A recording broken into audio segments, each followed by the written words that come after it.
నెల 21వ తేదీ సాయంత్రం సుమారు 5 గంటల ప్రాంతంలో మన దరూర్ పోలీస్ స్టేషన్ పరిధిలో జాంపల్లి బస్ స్టాండ్ దగ్గర నందిన్నయ్యకి సంబంధించినటువంటి మాజీ సర్పంచ్ చినభీమారాయుడిని బొలెరో వాహనం గుద్దటం జరిగింది.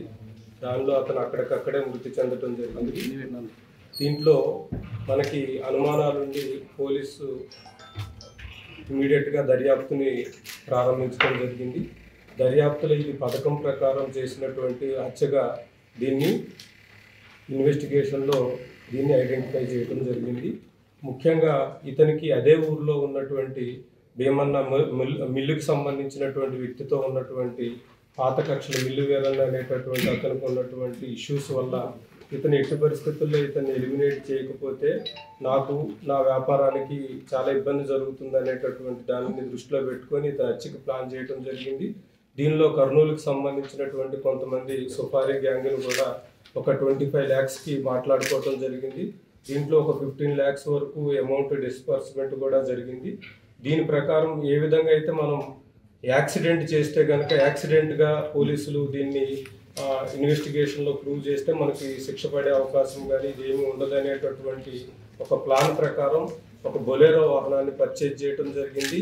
ఈ బొలెరో వాహనానికి హిట్ చేసినప్పుడు కొన్నిసార్లు వెహికల్ యాక్సిడెంట్లో కూడా లైఫ్ థ్రెట్ ఉండే అవకాశం తక్కువ ఉంటుంది. కాబట్టి ఖచ్చితంగా ఇంపాక్ట్ అనేది చాలా స్ట్రాంగ్గా ఉండి ఎట్టి పరిస్థితుల్లో గుద్దిన వెంటనే ఆ బొలెరోకి ముందు ఉన్నటువంటి బంపర్ను కూడా చాలా స్ట్రాంగ్గా ఉండేటట్లుగా కర్నూలులో మాడిఫికేషన్ చేయడం జరిగింది. ఆటోనగర్లో చేసి అతని మీద ఒక 1 month నుంచి రెక్కీ చేస్తూ లాస్ట్ 1 week కూడా సిన్సియర్గా వాళ్ళందరూ కూడా ఇతని యొక్క మూమెంట్స్ అన్నింటినీ కూడా మొత్తం ఐడెంటిఫై చేసి ఎప్పుడు దొరుకుతారు అనేటటువంటి రైట్ ప్లేస్లో హిట్ చేయాలి అనేటటువంటి దాంట్లో ఆ రోజు ఈవినింగ్ అవర్స్లో హిట్ చేయడం జరిగింది. హిట్ చేసిన వెంటనే వాళ్ళు ప్రిజ్యూమ్ చేశారు దీన్ని ఒక యాక్సిడెంట్ కేసు కింద పోలీసులు దర్యాప్తులో క్లోజ్ చేయడం జరుగుతుందని.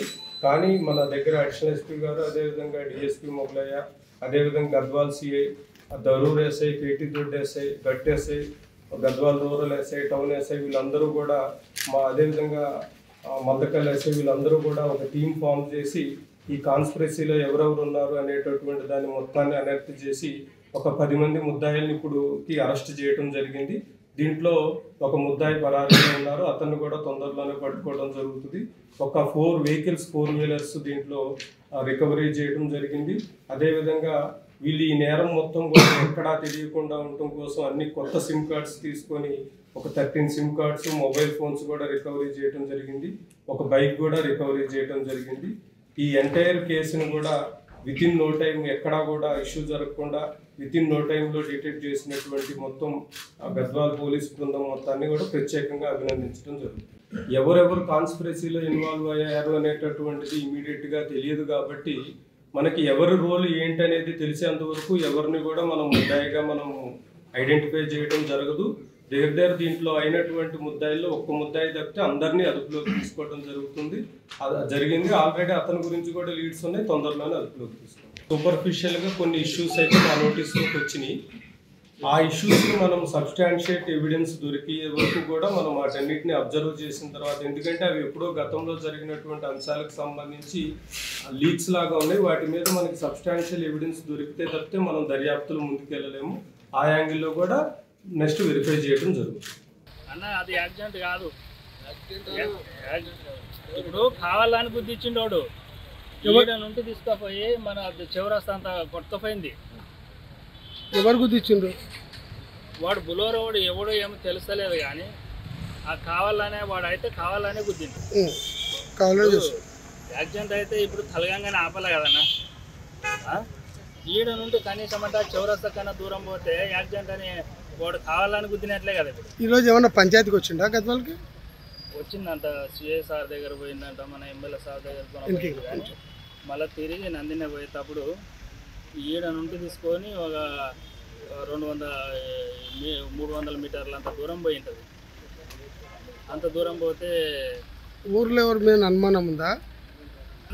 మాకు అంత రాజకీయ నాయకుల పరంగా పరంగా ఉంది, కానీ ఇప్పుడు అది బయటకు వస్తేనే కదా సార్. ఇప్పుడు ఏదనేది శిశువుల ఇప్పుడు ఇచ్చి పెట్టినాము, అవన్నీ గ్రూపులు అంతా బయటకు వస్తే ఏదనేది చూస్తారు. ఏమని డిమాండ్ చేస్తున్నాం? చేయాలి సార్, న్యాయం చేయాలి కదా. ఇప్పుడు ఏదనేది తెలియాలి కదా మనకి. మామూలు వెనక తిరిగి తిరిగి వస్తుంది, నాకు ఏమి తెలియదు తల్లి. మామ చేతాల కల్లా ఆటతో నా బుద్ధి పాడేసిపోయినారమ్మా. ఓయమ్మో, నా మమ్మీని కావాలనే గద్వాలకు పోయి వస్తున్నాడంటమ్మా. గద్వాల కాడి నుండి వస్తుంటే బుద్ధి చంపినారు తల్లి. మా ఊరోళ్ళే తల్లి, మా ఊళ్ళే చేసినారు. మా ఊళ్ళే 2-3 దినాలు చూసుకుంటా కూర్చున్నారు. చూసుకుంటా ఉండే ఒకరిని చూసేటోని, ఒకరిని పోయినప్పుడు అట్లా ఏం లేదు మేడం. పక్కల పొలం తీసుకున్నాం మేము. ఇంక అంతే, మాకి వాళ్ళకి ఏమీ పగలేవు, అంతకు మించి ఏమేం లేవు.